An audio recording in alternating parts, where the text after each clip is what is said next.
Capítulo 111. La ley básica del trabajo había sido aprobada. Desde mi perspectiva como alguien proveniente de tiempos modernos, la ley parecía tener muchas carencias, pero debía adaptarse a los estándares de la época.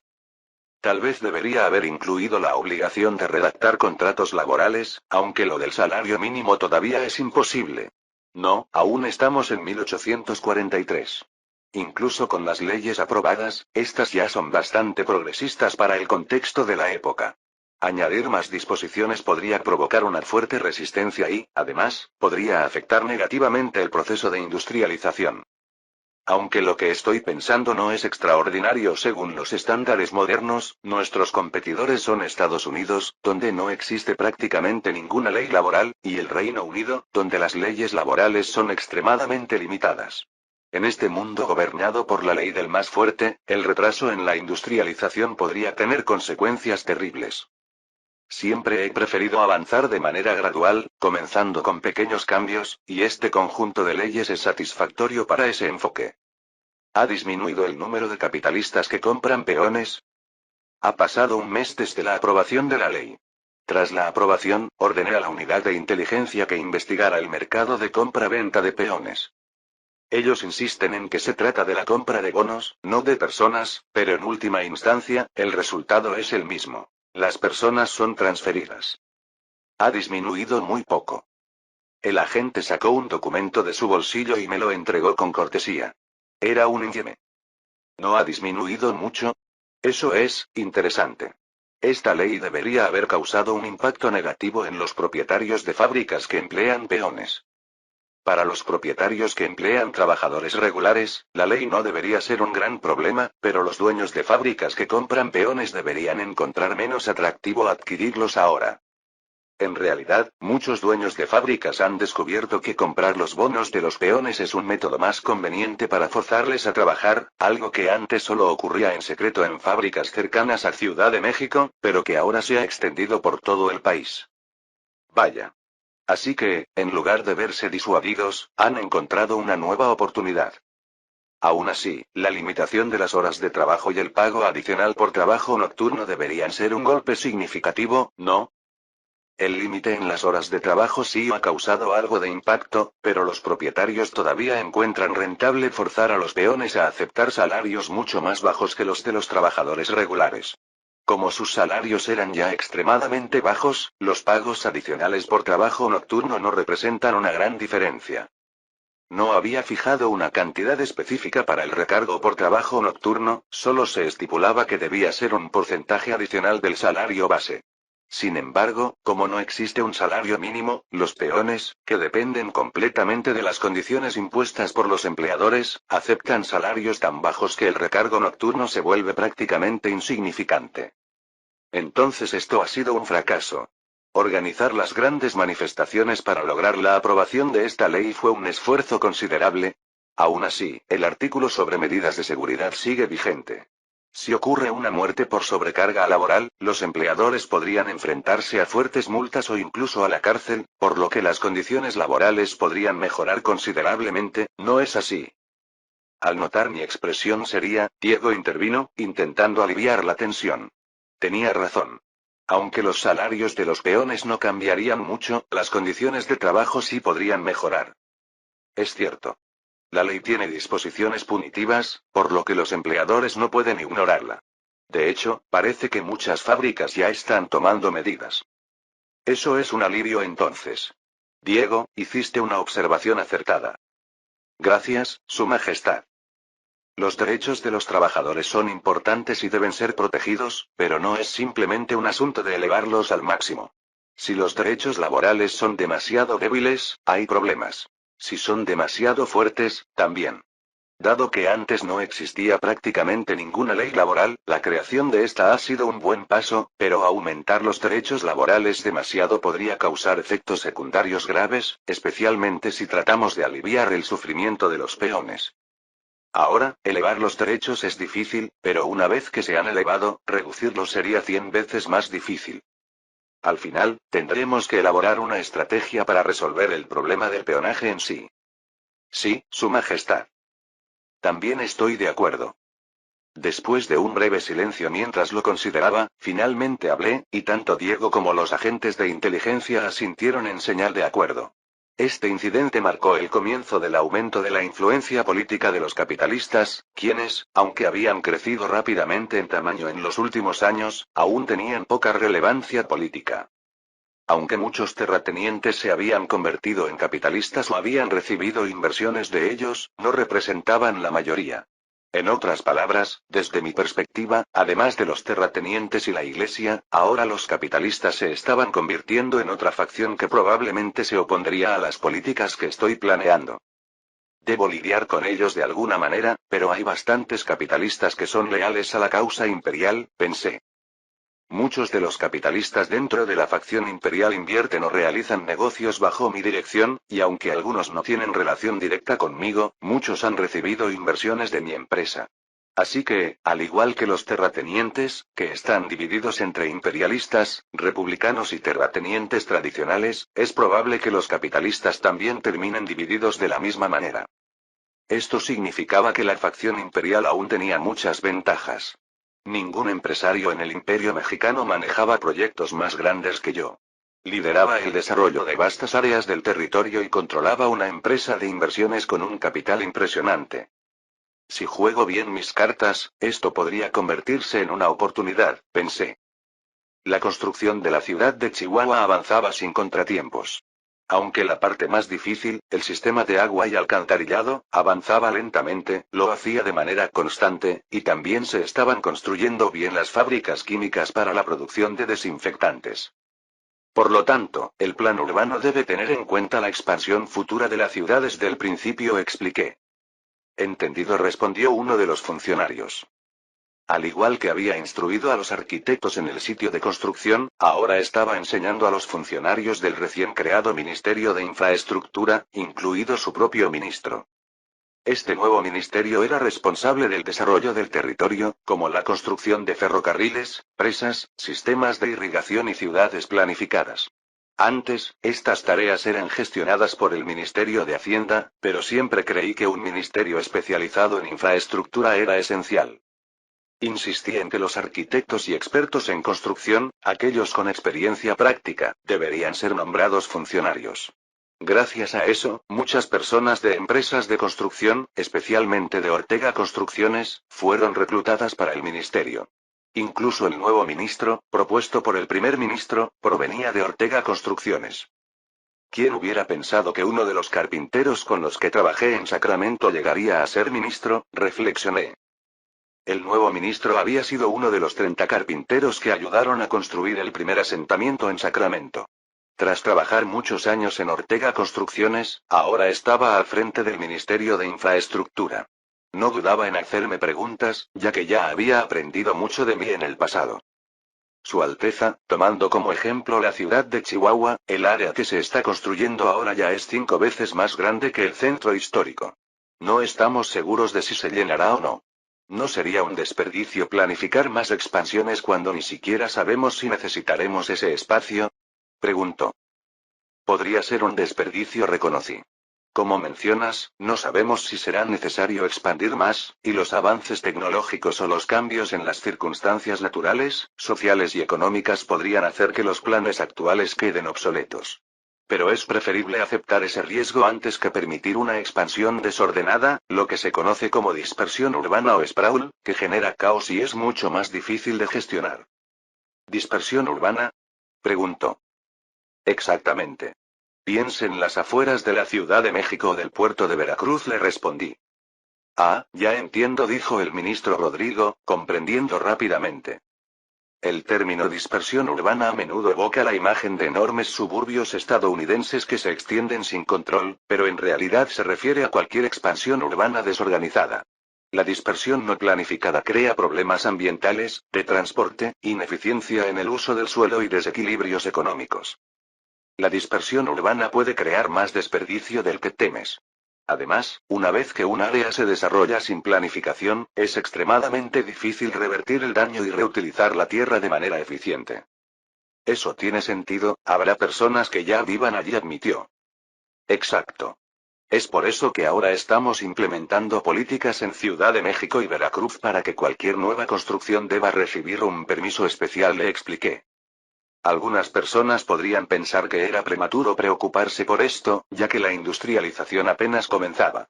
Pero los efectos negativos de la expansión descontrolada ya eran evidentes, y sería negligente no anticiparnos a esos problemas. El costo adicional de planificar la expansión urbana y asignar más personal al Ministerio de Infraestructura valdría la pena. México no estaba limitado por recursos financieros, así que podíamos asumir ese gasto sin problemas. El hecho de que el país sea vasto no significa que podamos desarrollarlo sin orden, pensé. Como príncipe heredero y antiguo ingeniero civil, mi objetivo no era solo convertir a México en una potencia que reemplazara a los Estados Unidos. Mi visión era crear un país más seguro, saludable, eficiente y hermoso que el propio Estados Unidos. Aunque mi experiencia en planificación urbana se limitaba a lo que había aprendido en la universidad, cuando las facultades de arquitectura y obras públicas se fusionaron, aún era un conocimiento valioso. En esta época, ni todo el dinero del mundo podía comprar ese tipo de saberes.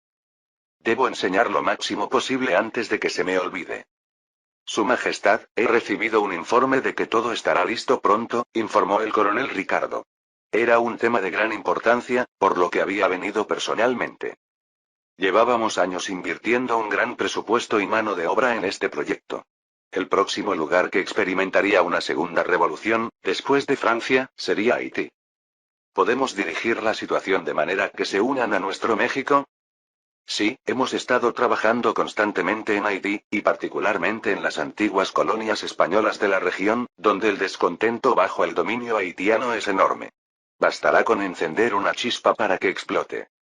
Se refería a los residentes de la parte oriental de la isla de la Española, lo que en mi vida anterior fue la República Dominicana. Durante mucho tiempo, la isla estuvo dividida. La parte occidental fue colonia de Francia y la oriental, de España.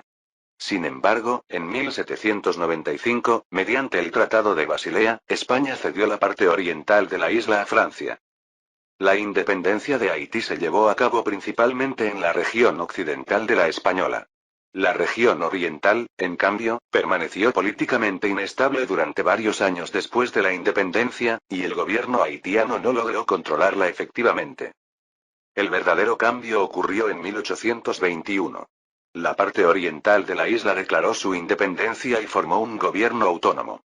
Sin embargo, este gobierno fue rápidamente disuelto cuando, en 1822, el presidente haitiano Jean-Pierre Boyer ocupó la región oriental con el objetivo de unificar toda la isla bajo su control.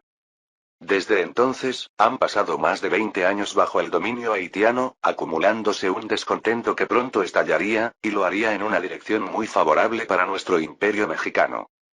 Capítulo 112. El deseo de independencia entre los residentes de la región oriental de la isla de la Española estaba en aumento. La inestabilidad política en Haití empeoraba cada día, y el presidente Jean-Pierre Boyer, que había conquistado la parte oriental de la isla hace 21 años, estaba perdiendo el control sobre ese territorio. Ahora. Este es el momento para la independencia. Así lo pensaban todos los que habían estado luchando por la independencia. Pero había un tema que debía resolverse antes de continuar. Es nuestra independencia por la que hemos luchado y derramado sangre, debemos fundar una nación independiente. Juan Pablo Duarte gritó con convicción. Durante mucho tiempo, había liderado una sociedad secreta llamada la Trinitaria, con el objetivo de liberar el este de la isla del dominio haitiano. Pero justo en el momento perfecto para actuar, la idea de unirse al imperio mexicano empezó a ganar fuerza, algo que Duarte no comprendía del todo, aunque no podía negar que había una opinión pública considerable a favor de esa unión. Antes de que el movimiento independentista se fragmentara antes de comenzar, Duarte decidió asistir a la reunión para debatirlo. ¿Cómo sabemos cómo nos tratará México? ¿Y si nos explotan igual que lo hizo Haití? ¿Qué podemos hacer para evitarlo? Para nosotros, esta parte oriental de la isla es todo lo que tenemos, pero para México, no será más que una pequeña fracción de su vasto territorio. ¿Realmente quieren unirse a México? Duarte hablaba con pasión. No podía entender por qué alguien querría unirse a México en lugar de luchar por la independencia. ¿Y si declaramos la independencia? ¿Estamos preparados para otra guerra con Haití? Incluso si tuviéramos suerte y ganáramos, como no ocurrió antes, las pérdidas serían enormes, y lo sabes. Quien hablaba ahora era Álvaro Fuentes, un intelectual que recientemente había ganado notoriedad en la región oriental, y quien había sido uno de los primeros en proponer la idea de unirse al Imperio mexicano. Al igual que Duarte, Fuentes provenía de una familia de comerciantes, pero en su caso había estudiado en México, donde había ganado renombre por su comprensión de la política internacional. A diferencia de la parte occidental de la isla, donde la revolución había dado lugar al primer estado independiente liderado por negros, la parte oriental aún estaba dominada por una población mayoritariamente blanca y mestiza, como la mayoría de los presentes en la reunión. Si luchamos por la independencia, debemos estar dispuestos a asumir los sacrificios. Si logramos nuestra independencia con las antiguas fronteras coloniales españolas, controlaremos más de la mitad de la isla. Haití no se quedará de brazos cruzados. Duarte expresó con firmeza su opinión, pero Fuentes lo contrarrestó de inmediato. Precisamente por eso, si nos unimos al Imperio mexicano, no tendremos que hacer esos sacrificios. No somos un pueblo único que haya habitado esta tierra durante siglos, así que, ¿qué ganamos realmente con un gobierno independiente? ¿Solo la oportunidad de tener un puesto en el nuevo gobierno? ¿Qué estás insinuando? La sala, llena de decenas de personas, estalló en murmullos. La opinión pública estaba dividida, y la reunión reflejaba esa polarización. ¿Acaso estás diciendo que hemos luchado por la independencia solo para tener poder? Retira esas palabras de inmediato. La atmósfera se tensó, pero Fuentes no se amedrentó y respondió en voz alta. Si no es eso lo que quieren, ¿por qué insistir en formar un gobierno independiente? ¿Realmente vale la pena derramar sangre solo para obtener el prestigio de haber fundado un país? Si nos unimos al Imperio mexicano, podremos lograr nuestros objetivos sin ninguna pérdida. Los residentes de la región oriental de la isla querían liberarse del dominio haitiano por dos razones principales: culturales y económicas. Durante mucho tiempo, el oeste de la isla fue colonia francesa y el este, colonia española, lo que había creado profundas diferencias culturales y lingüísticas entre ambas regiones.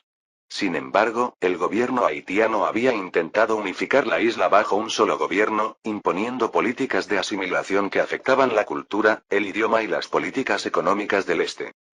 Unirse al Imperio mexicano, que compartía un trasfondo cultural similar por haber sido también una colonia española y cuyo idioma oficial era el español, parecía una solución natural. Las razones económicas también eran cruciales.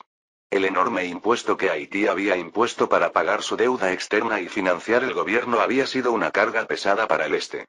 Además, bajo la promesa de redistribuir las tierras, el gobierno haitiano había confiscado plantaciones en el este, algo que no sucedería si el este se unía a México.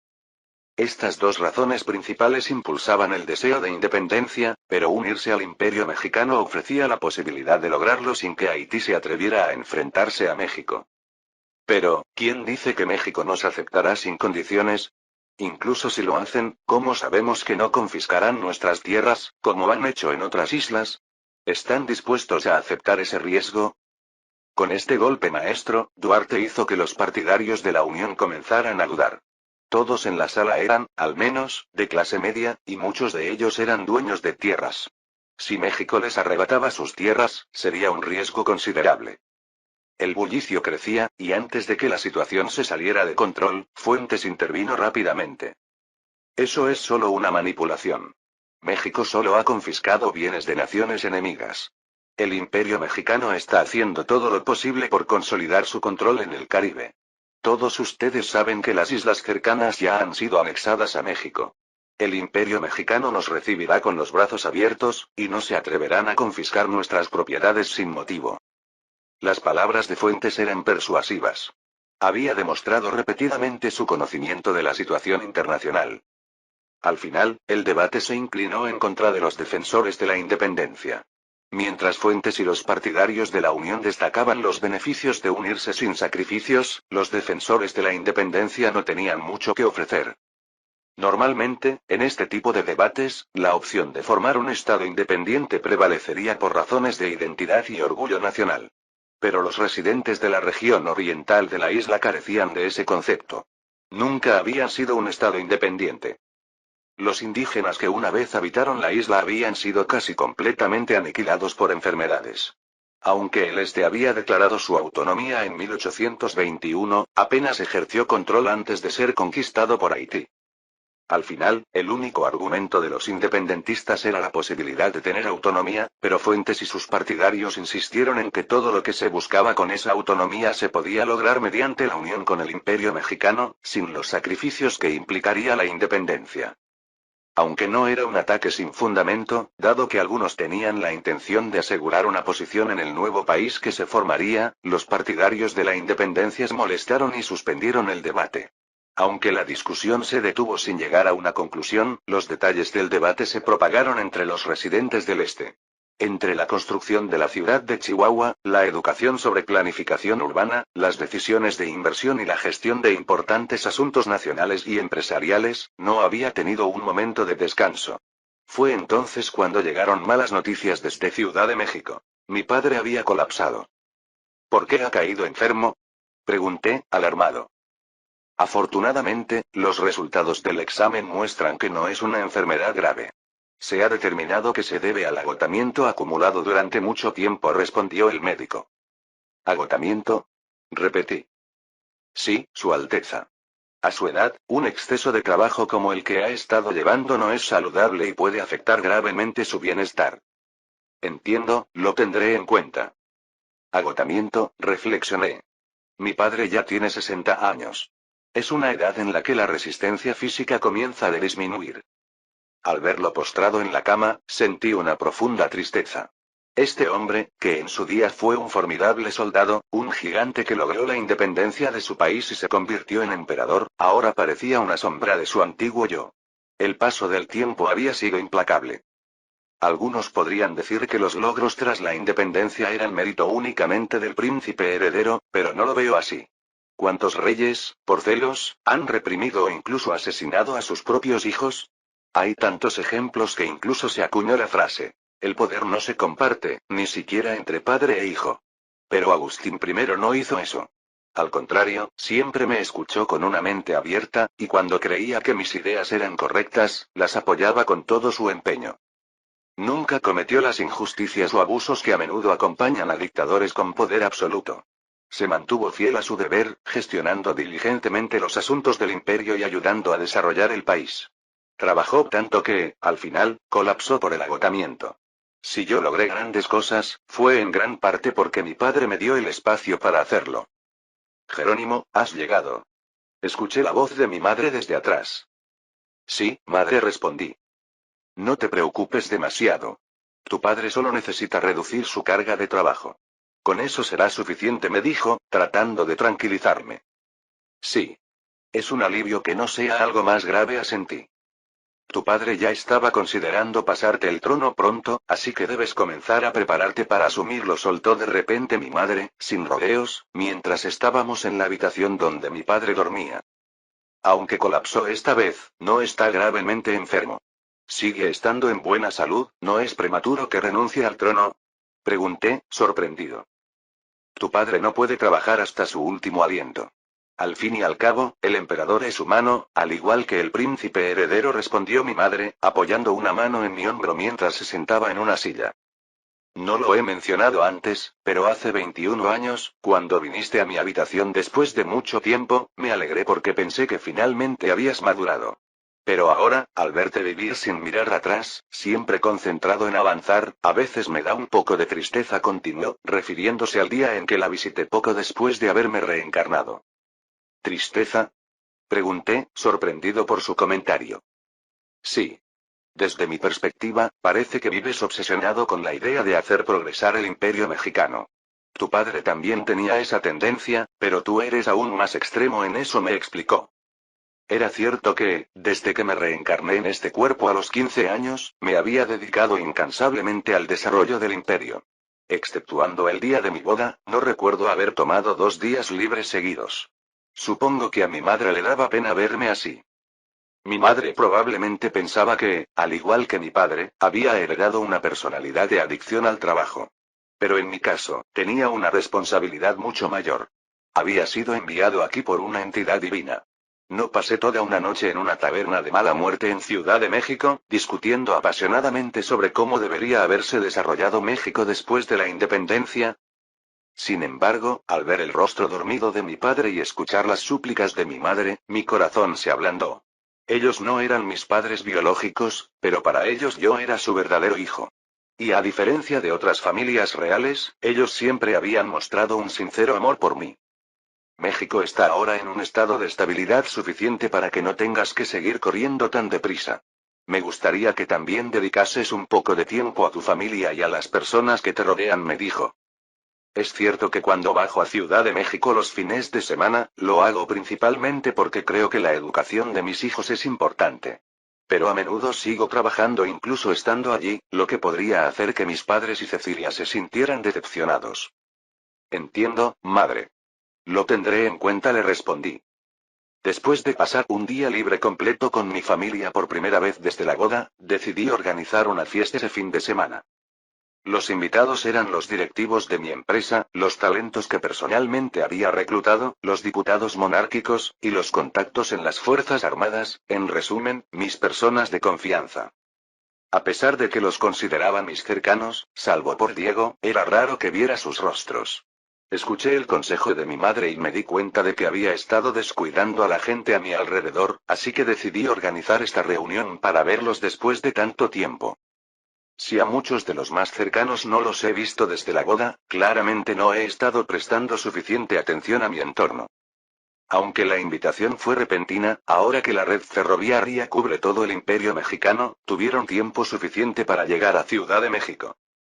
Los invitados empezaron a llegar al lujoso Hotel Solís, el primer gran hotel construido en Ciudad de México. Capítulo 113. Su Alteza. Ha llegado temprano. La fiesta tardará un poco en comenzar.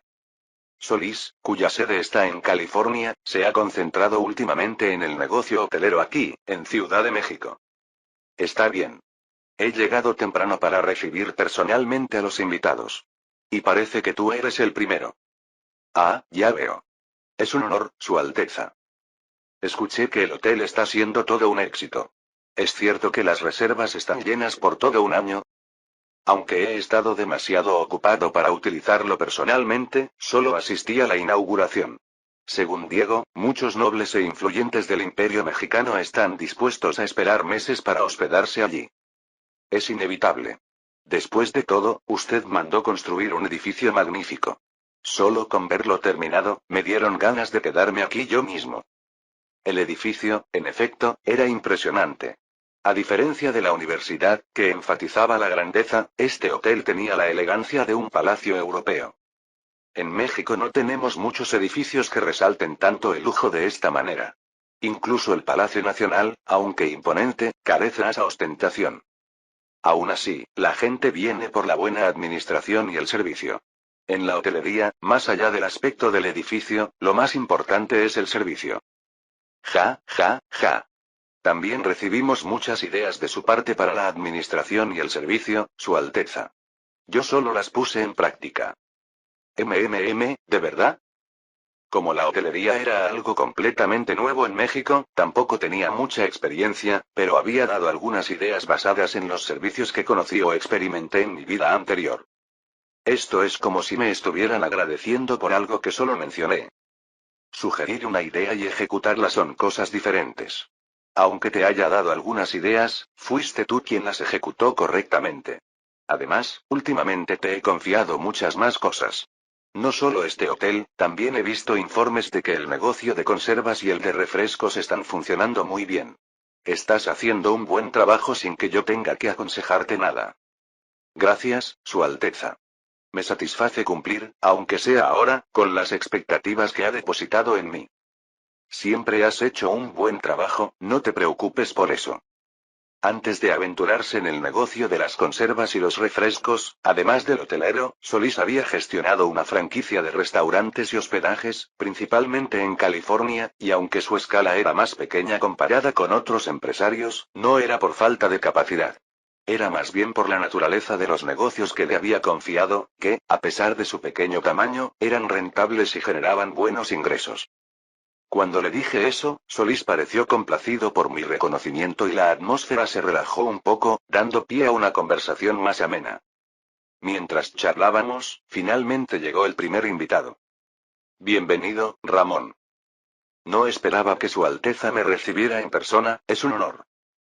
Después de saludar a Ramón, quien dirige una empresa de ropa, Solís preguntó algo incómodo. ¿Qué es esa ropa que llevas? Es lo último en moda. Ramón Alvarado respondió con confianza. ¿Eso? ¿Es una tendencia de Inglaterra, acaso? Aunque Solís seguía incómodo, yo tenía una idea de lo que estaba ocurriendo y pregunté. La ropa que llevaba Ramón se asemejaba más a un traje moderno que a la vestimenta típica de los hombres de la alta sociedad mexicana de esta época. Sí, Su Alteza. Es correcto. Uno de mis diseñadores la llevó y me llamó la atención, así que hice mi propia versión. ¿No cree que tiene un estilo limpio? Sí, es verdad. Parece cómodo. Este estilo se está expandiendo poco a poco en Europa. Entre la alta sociedad mexicana todavía predominaba el atuendo derivado de la ropa de equitación, que era bastante complicado y, en mi opinión, no muy elegante. Las botas de montar hasta las rodillas son lo peor. Había estado esperando que los trajes aparecieran, y afortunadamente, parecía que la moda entre la élite europea estaba cambiando en esa dirección. Aunque en la modernidad, los trajes fueron vistos como incómodos y comenzaron a declinar en popularidad en eventos formales o empresas de ambiente estricto, en esta época, eran una evolución hacia algo relativamente más cómodo comparado con los atuendos anteriores. ¿Estás planeando lanzar esos trajes desde tu empresa, Ramón? Estoy en duda. Al igual que en Solís, es posible que los mexicanos lo reciban de manera extraña, ya que aún no están acostumbrados a ello. Creo que empezar de una vez no estaría mal. Nuestro México tiende a seguir las modas europeas. Ya sabía que, aunque podría declinar con el tiempo, hasta entonces se convertiría en un atuendo bastante común, así que no había razón para dudar. Además, yo también quería quitarme estas botas largas y ponerme pantalones y zapatos. Si lo decís así, no tengo motivo para dudar. Me pondré a ello de inmediato. Hazlo. Y prepárame uno a mí también. Mientras conversaba con Ramón, los invitados empezaron a llegar uno tras otro. La fiesta había comenzado oficialmente. Beito Gaitán sentía una mezcla de orgullo y humillación por haber sido invitado a esa fiesta. Quizá debería haber fingido estar enfermo y no venir. Su empresa química apenas estaba en construcción y aún no había generado ni un peso en ventas. En comparación con los grandes empresarios presentes, era difícil no sentirse pequeño. Aunque él también era director de una de las compañías del príncipe, incluso las más pequeñas parecían estar generando cientos de miles de pesos. Siempre me pregunté quiénes eran esos dos con el apellido Ríos. Ahora los veo aquí, claro, no podían faltar. Se trataba de Alfonso Ríos. Había oído que todos los invitados habían confirmado su asistencia. Las empresas del príncipe dominaban en cada sector. Logística, finanzas, construcción, acero, ferrocarriles, textiles, maquinaria, recursos, defensa, astilleros, inversiones, electrónica, todos eran sectores impresionantes. ¿Podrá una pequeña empresa química como la mía hacerse un hueco entre estos gigantes? A pesar de haber sido elegido por el príncipe, Gaitán se preguntaba si su compañía, que apenas comenzaba a producir desinfectantes, llegaría a alcanzar ese nivel de éxito.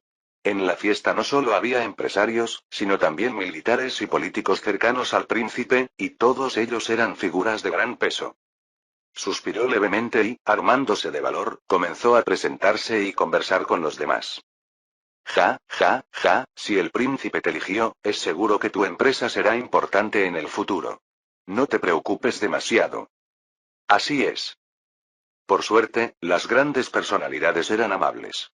Gaitán empezó a sentirse más confiado, y siguió conversando con varias personas hasta que, para su sorpresa, encontró a alguien en una situación similar a la suya. ¿Una empresa de elevadores? ¿Qué es eso? Bueno, verás. El hombre que había sido encargado de la nueva empresa de elevadores empezó a explicar lo que era un elevador. Ah, hablas de esa máquina que vi en el hotel. Sí, esa la fabricó nuestra empresa. Ya veo. Aunque daba un poco de miedo usarla, es un dispositivo muy conveniente. Gaitán sintió una inesperada afinidad con el nervioso director de la compañía de elevadores. Resumiendo su historia, el hombre explicó que, por orden del príncipe, se le había encargado desarrollar algo llamado elevador. Tras años de trabajo, logró comercializarlo con éxito. El negocio de elevadores había sido separado de la empresa madre, Roque Maquinaria de Precisión, que ya estaba abarrotada de otros proyectos, como fresadoras, herramientas, maquinaria agrícola, locomotoras y motores de vapor. El príncipe había decidido que lo mejor era que los elevadores se convirtieran en una compañía independiente. De ser un simple técnico, el hombre había pasado a ser el director de su propia empresa, aunque aún seguía utilizando las instalaciones y equipos de Roque Maquinaria de Precisión, ya que la demanda no era muy alta por el momento.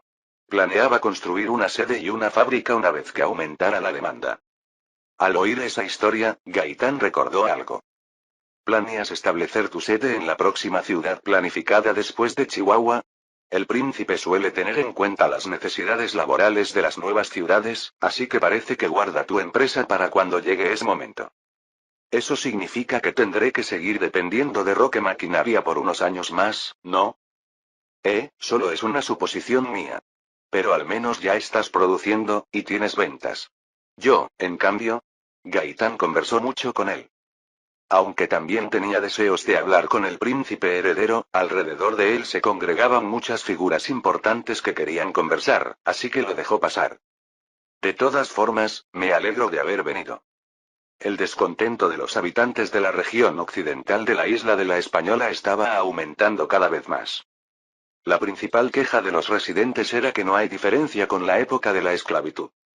El orgullo por el éxito de la revolución esclava y la construcción de una nación negra se estaba desmoronando bajo el peso de los altos impuestos, el colapso económico, la inestabilidad política y la lucha de poder entre negros y mulatos.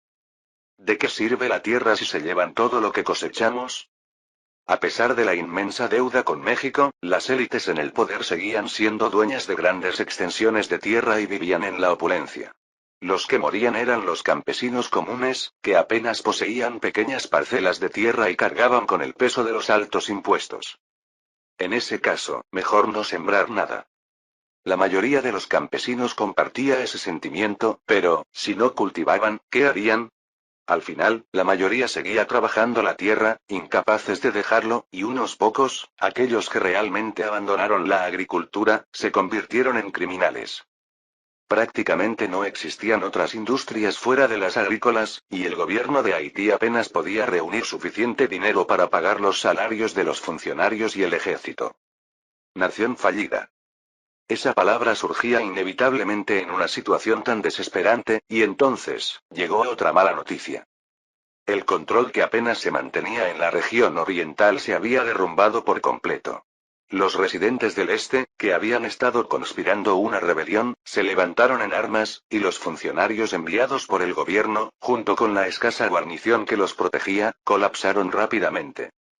Era de esperar. El gobierno de Haití ni siquiera podía proporcionarles equipo adecuado, mucho menos pagarles. Es una rebelión. Los del este se han vuelto locos y se han sublevado. Esta vez vamos a acabar con esos del este. Pero no era un problema tan sencillo. ¿Qué? ¿Han solicitado unirse al Imperio Mexicano? Eso no tiene sentido. No hay manera de que acepten, aunque, claro, lo harán.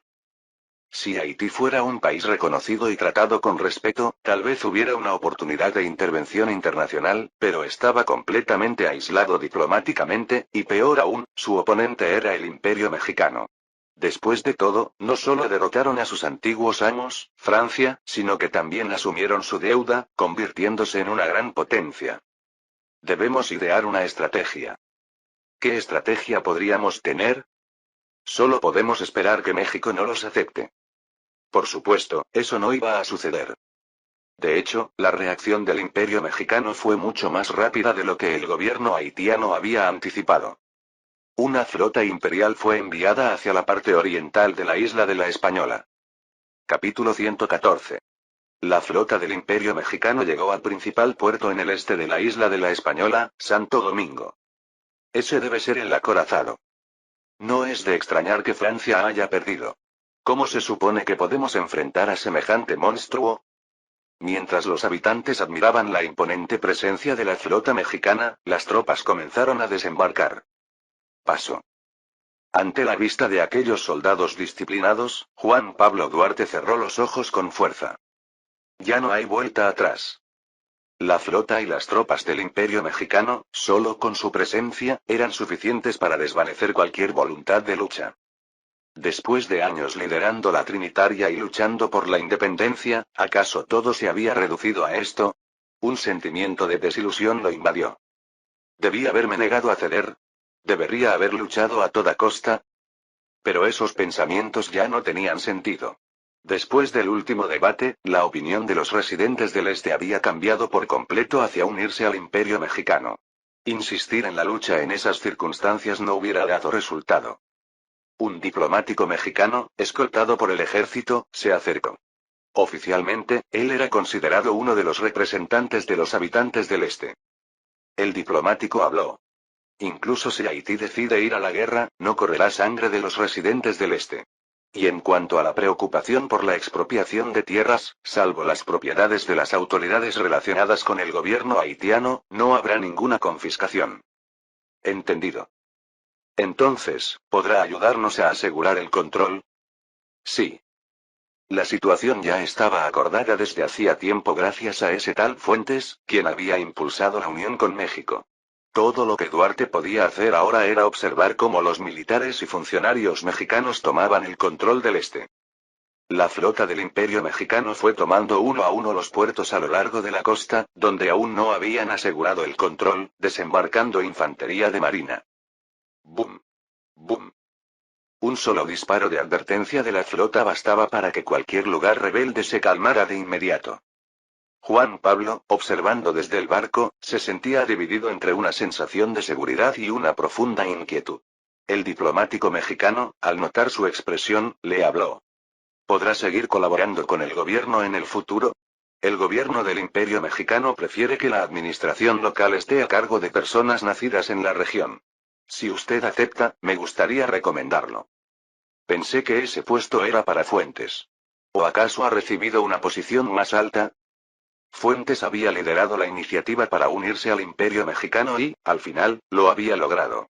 Comprendía que prefirieran a una figura local para mantener la estabilidad en la región, y Fuentes parecía ser la elección obvia. Además, si México realmente ambicionaba dominar el Caribe, Fuentes sería valorado por haber facilitado la toma de más de 2/3 de la segunda isla más grande del Caribe. No, Fuentes ha rechazado el puesto. Aunque le ofrecimos varios cargos en reconocimiento a su labor, él pidió que, en su lugar, se construyera una escuela. Al escuchar esto, Juan Pablo sintió como si lo hubieran golpeado en la cabeza. Siempre había creído que Fuentes era alguien que solo quería ascender en la política aprovechando su relación con el gobierno mexicano. Pero ahora, al rechazar un alto cargo para pedir una escuela, su opinión cambió por completo. Sorprendido, Duarte guardó silencio, mientras el diplomático continuaba. Le explicó que el sistema administrativo del Imperio Mexicano estaba organizado en 4 niveles. Estado, estado, provincia, provincia, distrito, distrito, y ciudad o pueblo, ciudades o pueblos. El puesto que le ofrezco es el de alcalde, alcalde, del distrito de la Dominicana, que es una subdivisión del este de la provincia de la Española. Sabemos que tiene un gran amor por esta región, demostrado por su larga lucha por la independencia. Creemos que sería ideal para el cargo. Duarte reflexionó un momento. Al parecer, el cargo más alto a nivel provincial será ocupado por alguien enviado desde el gobierno central de México. Tiene sentido. No nos darían un puesto de tan alto rango. Aunque estaba a punto de perder el ánimo por ver cómo su lucha por la independencia terminaba en una anexión al Imperio Mexicano, Juan Pablo no podía confiar completamente en los mexicanos todavía. Tener un puesto en la administración le permitiría proteger mejor a los residentes locales. Finalmente, tomó una decisión. Entendido. Haré lo mejor que pueda. ¿Cómo que aceptaron la solicitud de anexión? Eso es absurdo. Ese territorio es legítimamente nuestro. Haití reaccionó con furia, pero el diplomático mexicano soltó una risa sarcástica antes de responder. El argumento de que es un territorio legítimo de Haití tiene poca credibilidad. Las culturas de Haití y la región de la República Dominicana son completamente diferentes, ¿no? En realidad, hace 22 años, ese territorio formó su propio gobierno e intentó establecer un estado independiente, pero Haití lo conquistó por la fuerza. ¿Eso realmente puede considerarse un argumento válido? Ocupamos el este de la isla para promover los ideales de la abolición de la esclavitud y la libertad. De hecho, el diplomático haitiano intentó justificar la ocupación, pero el mexicano no estaba dispuesto a perder el tiempo con esas excusas. Si Haití realmente hubiera liberado a los habitantes del este, estos no habrían manifestado su descontento ni se habrían rebelado, mucho menos habrían solicitado unirse al imperio mexicano. Todo se debe a la enorme carga de impuestos impuesta para pagar la inmensa deuda que nos dejó Francia, y que ahora está en manos de su país. Es solo un descontento temporal, no un motivo para esta barbaridad. ¿Crees que no nos damos cuenta de que los principales funcionarios del gobierno haitiano y los grandes terratenientes viven en la abundancia, completamente al margen de esa inmensa deuda? No quiero seguir escuchando esas tonterías. La postura mexicana era firme. Continuar la conversación era inútil. Parecía que decían, si quieren declarar la guerra, adelante. Obviamente, Haití no podía declararle la guerra a México, y en un abrir y cerrar de ojos perdió 2/3 de su territorio. El antiguo territorio colonial español fue anexado por el Imperio mexicano. Los soldados mexicanos confiscaron las propiedades de los funcionarios haitianos y sus aliados.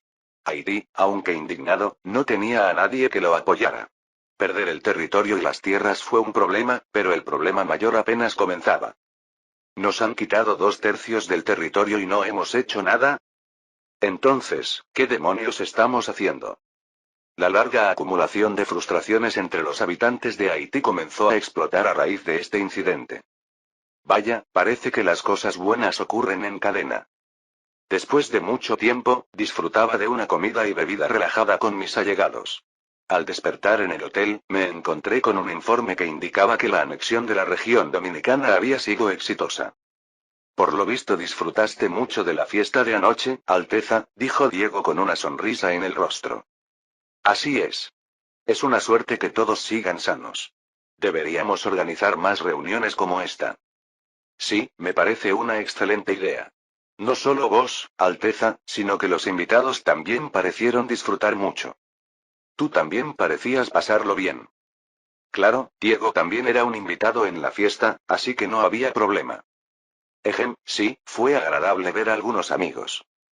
¿Amigos? Ah, hablas de Sergio. Andrés Ortega, presidente de Ortega Construcciones, había asistido con su hijo, Sergio Ortega. Era un joven talentoso al que envié a la universidad con mi propio dinero, y ahora trabajaba en Estrada Aceros. Era el último día de mis vacaciones, un domingo.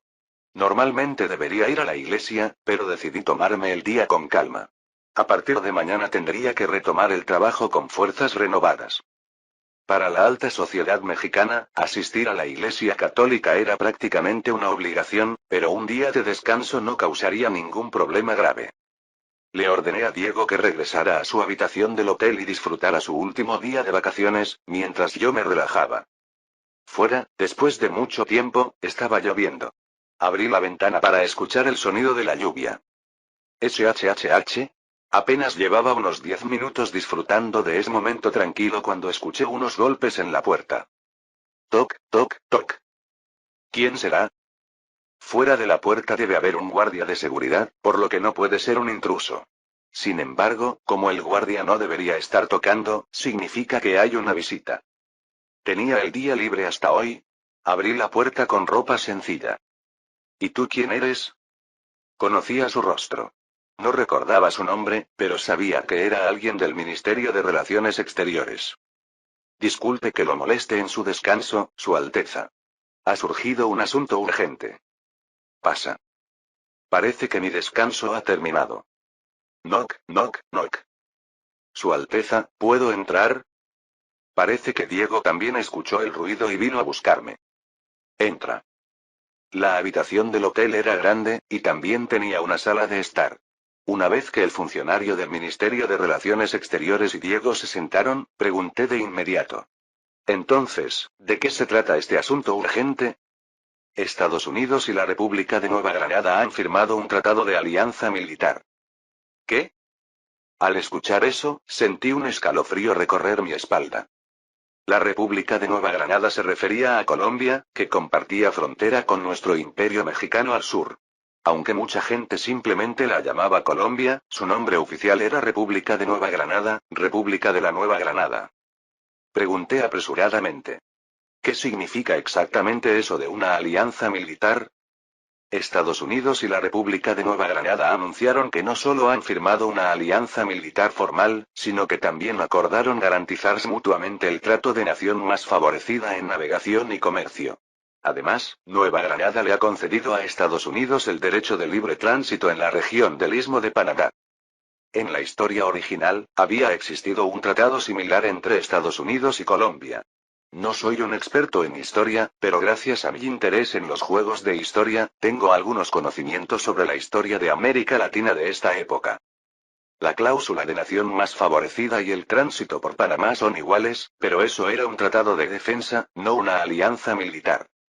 ¿Estás seguro de que no es un tratado de defensa, sino una alianza militar? Sí, es seguro. Ah. Entendido. Gracias por informarme, aunque sea un día festivo. Es un placer servirle, Su Alteza. Diego, parece que nuestras vacaciones han terminado. Prepárate para regresar a palacio. Sí, Su Alteza. Rápidamente recogí mis cosas y salí de la habitación del hotel. Cuando llegué al palacio y me disponía a abrir la puerta de mi despacho, escuché una voz familiar. Su Alteza. Coronel, veo que tú también te has enterado. Adelante. Era el coronel Ricardo, jefe de la unidad de inteligencia. Tan pronto como entró en la habitación, se disculpó.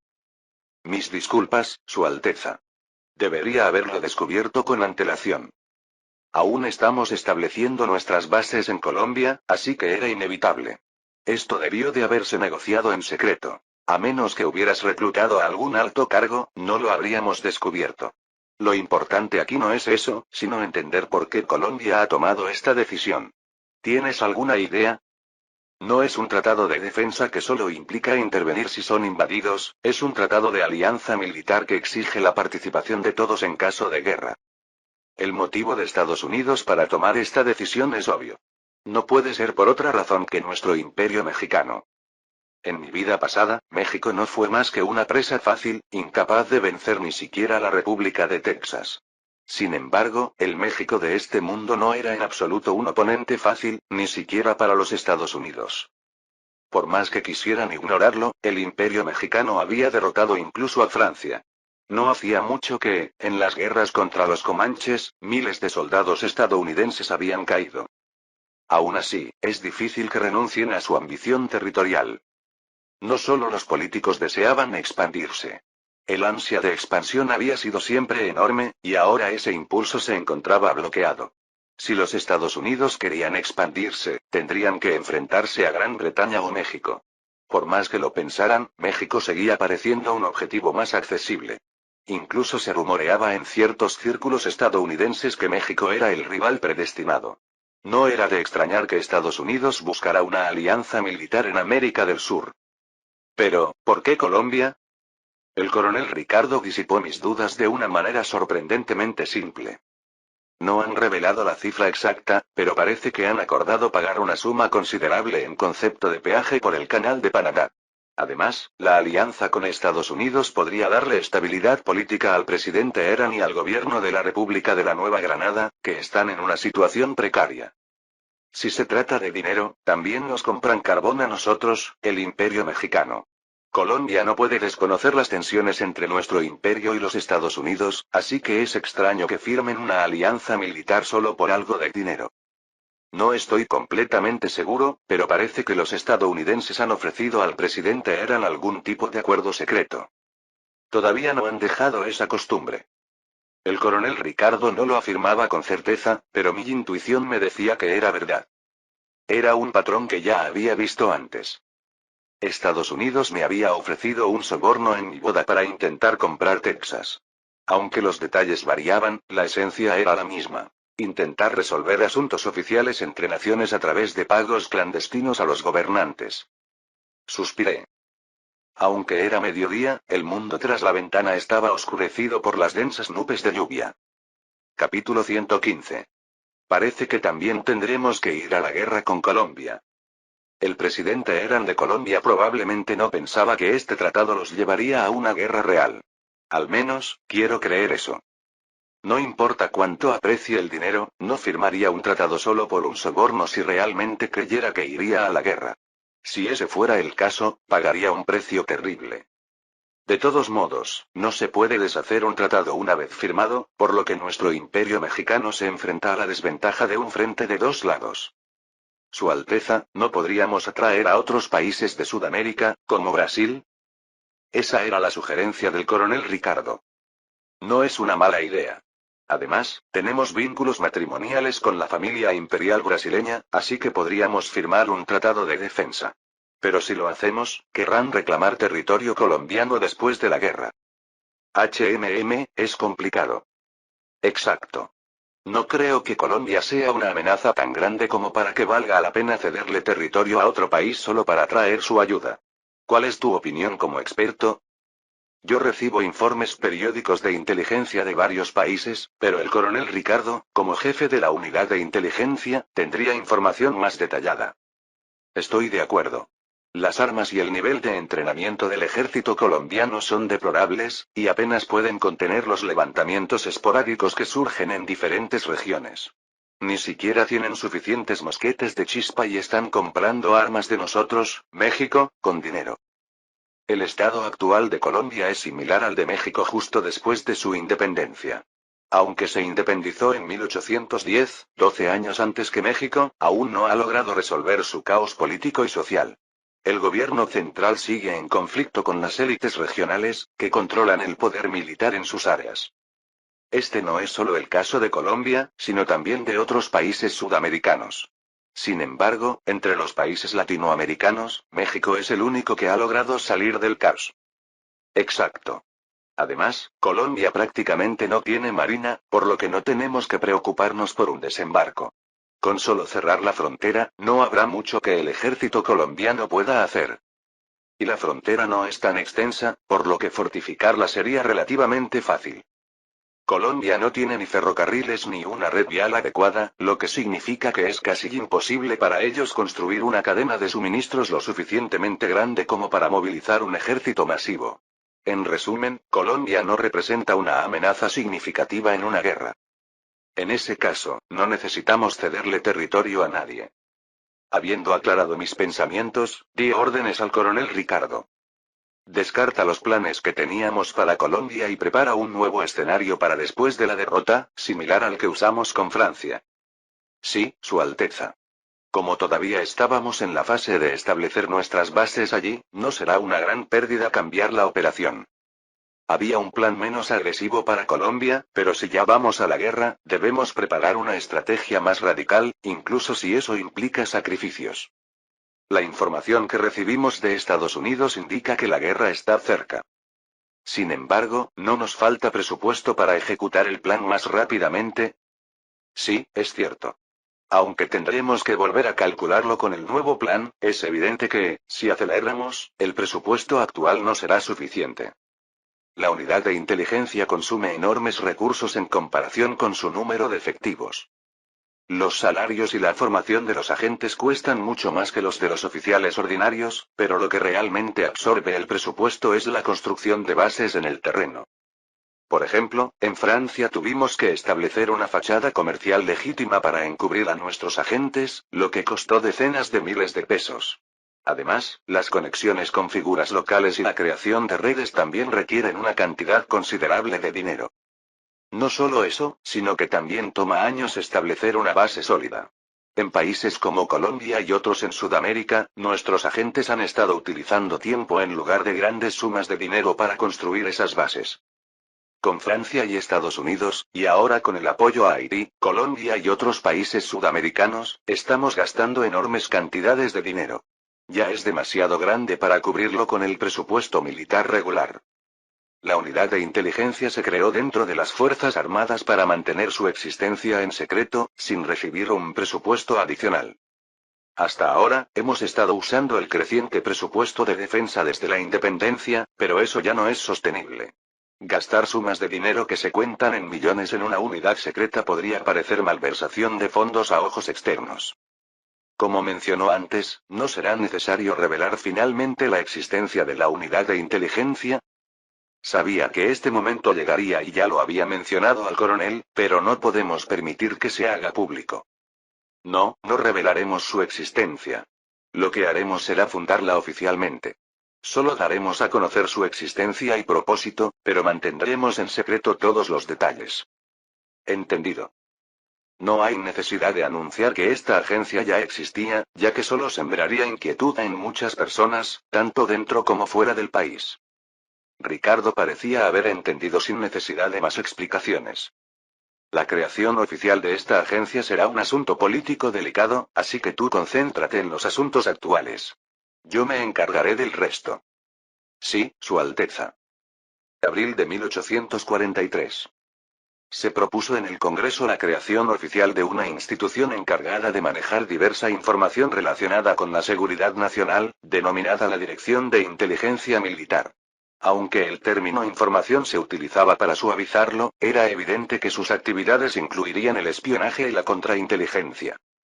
Dado que se trataba de una institución dentro del ejército, donde la influencia de la familia imperial era más fuerte, y además solicitaban un presupuesto considerable mientras afirmaban que no podían divulgar detalles específicos de sus actividades, era obvio que no sería aprobada fácilmente.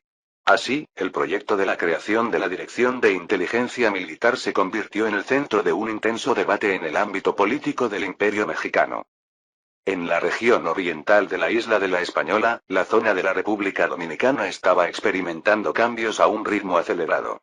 Una vez que el ejército del Imperio mexicano llegó y eliminó cualquier amenaza, funcionarios públicos y jueces comenzaron a organizar rápidamente las tierras y los impuestos. Las tierras que habían sido arrebatadas por las élites haitianas fueron todas recuperadas y devueltas a sus propietarios originales, y solo las tierras cuyo propietario no podía determinarse pasaron a ser propiedad del gobierno. He oído que los impuestos ahora son una cuarta parte de lo que solían ser. Finalmente, parece que vivimos en un país de verdad. Así es, esto sí que es un país. El Imperio mexicano no fue opresivo con los nuevos habitantes de esta región, sino que, por el contrario, ofreció a los locales puestos de responsabilidad en el gobierno de la isla. Aunque los cargos de gobernador del estado y de la provincia fueron ocupados por personas designadas por el gobierno del Imperio mexicano, la posición de alcalde del distrito de la Dominicana, que abarcaba toda la región, fue otorgada a Juan Pablo, una figura muy respetada en la comunidad. Además, los puestos de más alto rango en las ciudades y pueblos también fueron ocupados por locales. Muchos hispanohablantes fueron seleccionados como funcionarios públicos para encargarse de los asuntos administrativos locales. El puerto de Santo Domingo comenzó a ampliarse, y se empezaron a construir vías ferroviarias. Estas obras naturalmente generaron un empleo masivo entre los locales, reactivando la economía de la isla, que estaba prácticamente paralizada. Sin embargo, no todo era positivo. Escuché que todavía hay personas que explotan como esclavos a indígenas y negros. Encuentren a todos y libérenlos. Sí, señor. A diferencia del lado occidental, donde la sociedad estaba dominada por negros y mulatos, en la región dominicana los blancos y mestizos seguían manteniendo el poder, y muchos todavía utilizaban esclavos en secreto. Aunque Haití, un país nacido de una revolución esclava, había prohibido la esclavitud, la falta de administración efectiva y la corrupción impidieron una completa liberación. Espera, espera. Si se llevan a esos hombres, ¿quién va a trabajar? Gritó desesperado un terrateniente que estaba a punto de perder gran parte de su riqueza, pero los funcionarios y soldados mexicanos fueron implacables. Solo tiene que pagarles un salario justo. Si no le gusta, siempre puede trabajar usted mismo. Pero, ¿eso es una locura? Los esclavos liberados tenían tres opciones. Trabajar en las obras de construcción, en las granjas propiedad del gobierno, o emigrar al continente. Si pagamos esos salarios, no nos quedará nada. Se quejaron los terratenientes, desesperados. ¿Ha oído hablar de las cosechadoras mecánicas? También tenemos sembradoras y trilladoras, intervino alguien. ¿Perdón? Eran comerciantes que habían llegado desde México. Mientras la parte oriental de la isla experimentaba enormes transformaciones, el oeste estaba enfrentando una crisis de otro tipo. ¿Qué está haciendo el gobierno? En varias regiones de Haití, estallaban continuamente pequeñas y grandes rebeliones. Los líderes de estas revueltas iban desde ambiciosos que buscaban aprovechar el caos para obtener poder, hasta campesinos que no podían soportar más las dificultades de su vida diaria. Aunque la pobreza había sido una constante en Haití durante casi 20 años, esta vez algo era diferente. Comerciantes, artesanos y miembros de la pequeña clase media, que apenas existía en Haití, también comenzaron a unirse a las revueltas. Lo que había encendido su ira fue la destrucción de su orgullo. Orgullo. Algo que no era necesario para ganarse la vida, pero que les había dado la fuerza para soportar los tiempos difíciles. A pesar de la dura realidad, muchos haitianos llevaban en su corazón el orgullo de haber protagonizado la primera revolución de esclavos exitosa en la historia y de haber creado una nación negra. Ese orgullo fue brutalmente aplastado cuando México arrebató 2/3 de su territorio. El presidente Jean-Pierre, quien había ganado popularidad tras tomar el poder por la fuerza y conquistar la República Dominicana, cayó en desgracia cuando perdió ese mismo territorio. Por supuesto, la pérdida de Dominicana no fue la única razón de su caída. Fue el resultado de más de 20 años de corrupción y descontento hacia su régimen autoritario. Excelencia, los disturbios en las provincias no se detienen. Ni siquiera con el ascenso al poder del general Charles Riviere Erard, quien derrocó al presidente Jean-Pierre, la situación cambió. Yo mismo derroqué a Jean-Pierre, que arruinó este país durante 22 años. ¿Cómo es posible que sigan causando alboroto? Acaben con todos ellos. Sí, señor. Riviere Erard fue la elección de la élite haitiana para reemplazar a Jean-Pierre, quien había perdido por completo el apoyo popular. Al fin y al cabo, el ejército, que era la única fuerza armada decente en Haití, lo respaldaba. Creían que las pequeñas revueltas campesinas serían fácilmente sofocadas. Pero solo una semana después, llegó una noticia devastadora. Excelencia. Hemos recibido informes de que el ejército gubernamental ha sido derrotado en el sur. ¿Qué? ¿Derrotados? ¿Cómo es posible que hayan perdido contra campesinos que ni siquiera tienen armas? Haití era tan pobre que ni siquiera se podían encontrar armas en el mercado. ¿Cómo podían haber perdido contra gente que, en el mejor de los casos, estaría armada con herramientas agrícolas? No, señor.